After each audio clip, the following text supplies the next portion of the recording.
ओम साईं राम। साईं के दिव्य संदेश में आज बाबा के सामने 2 नंबर रखी गई है, 1111 और 3333। आप बाबा का ध्यान कर जिस नंबर की ओर आपको लगता है इसमें बाबा के आपके लिए संदेश होंगे, उस नंबर को चूज़ कर लें। मैं यहाँ पे कार्ड शफल कर 5 कार्ड निकाल ली हूँ, जो इस प्रकार है। बाबा कह रहे हैं कि बच्चे अपने किसी काम को मत टालो, कल पर मत छोड़ो। जब जो काम जिस समय मिल रही है उस काम को कर लो, क्योंकि कल कभी नहीं आती है। और हाँ, विशेष अपने दुख और दर्द की चर्चा मत करो या उसे अपने लाइफ में, अपने जीवन में से जगह ही मत दो। क्या फ़ायदा किसी दूसरे के सामने दुख दर्द की चर्चा करने से? क्या वो कम होगी? कभी नहीं। अपनी दुख, अपनी पीड़ा, अपनी तकलीफ़ सब ईश्वर से बताएं, ईश्वर को बताएं। वही एकमात्र है जो आपकी पीड़ा को हर लेंगे। किसी अन्य को मत बताएं और इसे अपने जीवन में कोई स्थान ही ना दें। हम जिस चीज़ को भजेंगे वो चीज़ अति सक्रिय हो जाती है, तो हम पीड़ा को क्यों सक्रिय करें? पीड़ा को क्यों भजें? क्यों उसे बार बार बताएं?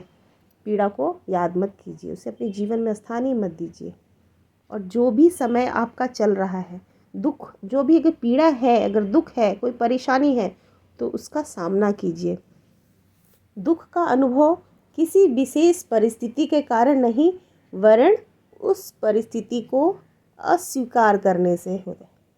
उसका सामना कीजिए। हम भागते कहीं भी भाग के चले जाएं, लेकिन जो हमारे किस्मत, जो हमारे प्रारंभ में लिखी हुई है वो होकर रहेगी।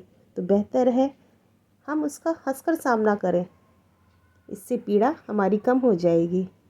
और अपने ईश्वर, अपने गुरु पर भरोसा रखिए, धैर्य रखिए, धीरज रखिए। आपके पास उत्तर ना हो तब भी इंतज़ार कीजिए। अपने गुरु पर भरोसा रखिए कि आपके वो दुख, तकलीफ़, कष्ट, जो भी परिस्थिति है वो बीत जाएगी। वो ठीक कर देंगे हमारे गुरु। और कोई भी दुख, परिस्थितियाँ अगर सही नहीं भी है तो हमें कुछ सिखाने को आती है, हमें मजबूती देने के लिए आती है। हमारा आत्मबल मजबूत होता है। इससे भागने से हमें कुछ नहीं मिलेगा। और जो भी आपके साथ हो रहा है वो ईश्वर की मर्जी है। ईश्वर आपको कुछ सिखाने के लिए आ रहे हैं। आपके साथ जो भी हो रहा है वो मालिक की मर्जी से हो रहा है। उसे मुस्कुराते हुए स्वीकार करें और ये दुख तकलीफ़ गुजर जाएगी। ये बार बार बाबा आपसे कह रहे थे, स्वीकार कीजिए। मुझे लगता है जिन्होंने 1111 चुने हैं वो किसी अभी बहुत सारे ऐसे संकट का सामना कर रहे हैं और वो भाग रहे हैं, इस चीज़ को एक्सेप्ट नहीं कर रहे हैं। तो इसलिए बाबा कह रहे हैं कि आप किसी चीज़ को मत टालो, उसे सामना करो। जिस भी परिस्थिति में है हंसकर स्वीकार करें, रोकर। कोई अगर हमारे किस्मत में कोई तकलीफ़ है या कोई पीड़ा है तो उसे हम रोकर क्यों करें? रोकर भी करेंगे तो पीड़ा उतनी ही बल्कि ज़्यादा होगी। और जब उसे स्वीकार कर लेंगे तो पीड़ा कम हो जाएगी, क्योंकि हम एक्सेप्ट कर लेंगे कि हाँ ये हो रही है, मालिक की मर्ज़ी से हो रही है। और रात कभी हमेशा नहीं होती है, सुबह ज़रूर होती है। इस पे भरोसा रखिए। अपने मालिक, अपने गुरु, अपने ईश्वर पे भरोसा रखिए कि ये समय भी टल जाएगा। और अभी आपके साथ जो भी हो रहा है वो ईश्वर की मर्ज़ी से हो रहा है। वो आपको सिखाना कुछ चाह रहे हैं, क्योंकि जब पीड़ा आती है तो हमें कुछ सिखाती है, हमारा आत्मबल मजबूत होता है। और अभी जो कुछ भी घटित हो रही है आपके साथ वो ईश्वर की मर्ज़ी के साथ हो रही है। इसे मुस्कुराते हुए स्वीकार करें और आपकी दुख स्वतः कम हो जाएगी। और अपने ईश्वर, अपने गुरु पर पूर्णतः समर्पण कर दीजिए। और जो भी वर्तमान स्थिति है, जो भी परिस्थितियाँ गुजर रहे हैं, उसे हंसते हुए स्वीकार कीजिए। अपने गुरु पर श्रद्धा रखिए, सबूर रखिए। हो सकता है ये आपकी परीक्षा की घड़ी हो रही है। बाबा आपको कुछ सिखाना चाह रहे हैं, क्योंकि जब हम गिरते हैं तो लोगों को लगता है कि हम गिर गए, बट नहीं, हम एक कदम आगे बढ़े हैं और उसी डबल एनर्जी, उसी डबल फोर्स के साथ आगे बढ़ते हैं। और उस दुख की घड़ी में जो तजुर्बा हमें होती है, जो हमें आत्मज्ञान, आत्मबल मिलती है, वो हमारे जीवन की एक महत्वपूर्ण सबक होती है। यही जो बाबा सिखाना चाहते हैं। इस सबक को ग्रहण करें, सीखें और अपने गुरु पर श्रद्धा रखिए, भरोसा रखिए, सबूरी रखिए और मुस्कुराते हुए आगे बढ़िए। धन्यवाद बाबा। ओम साई राम।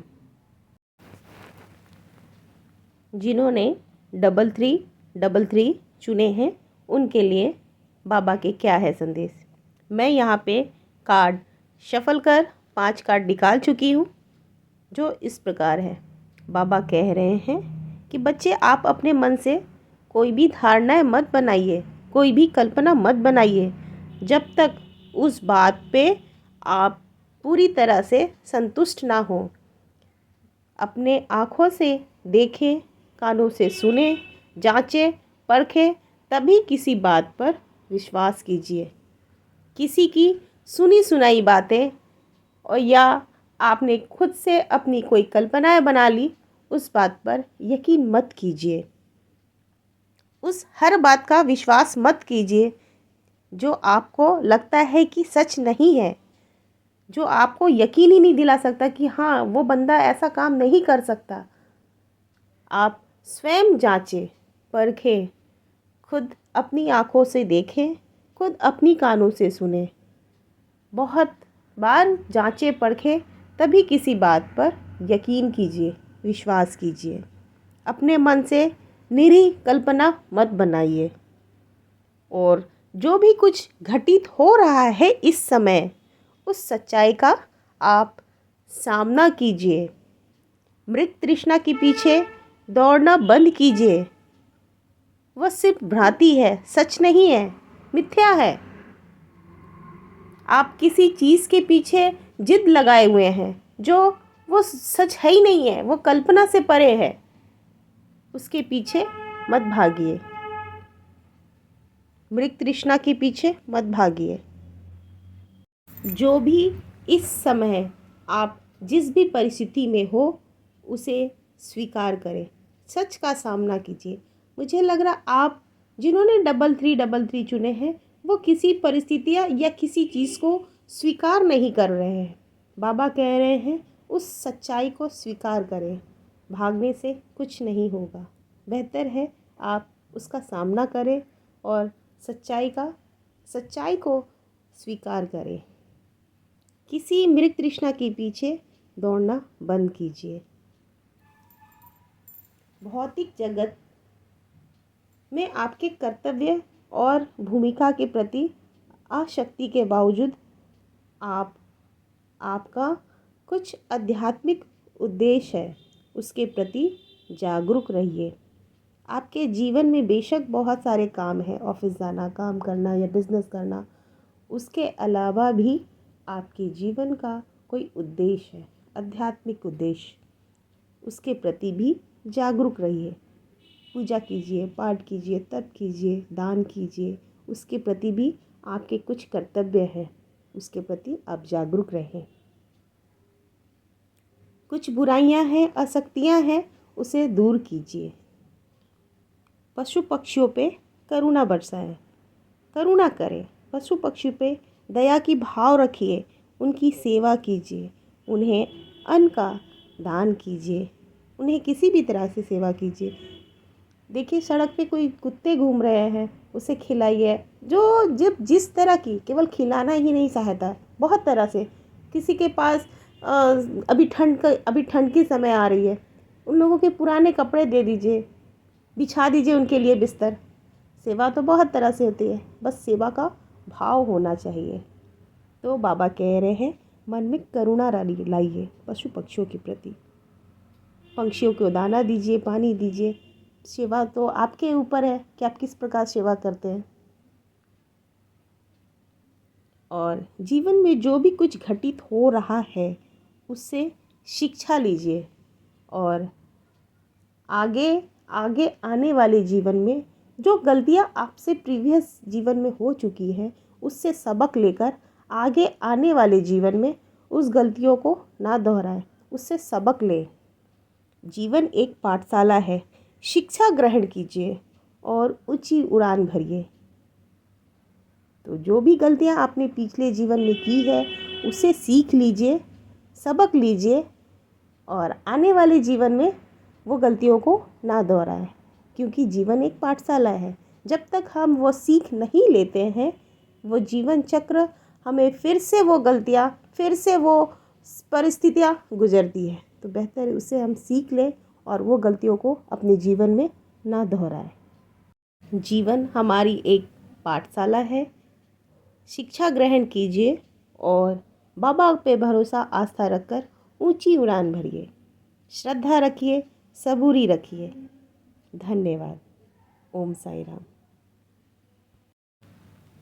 दोस्तों, मैं माफ़ी चाहती हूँ जो पीछे से बैकग्राउंड में गाड़ी की आवाज़ आ रही है, ये डिस्टर्ब कर रही है, इसके लिए मैं माफ़ी चाहती हूँ। इसे आप इग्नोर करें।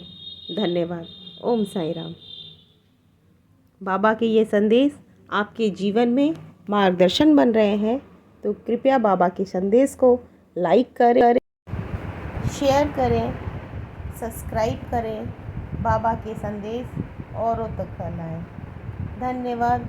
ओम साई राम।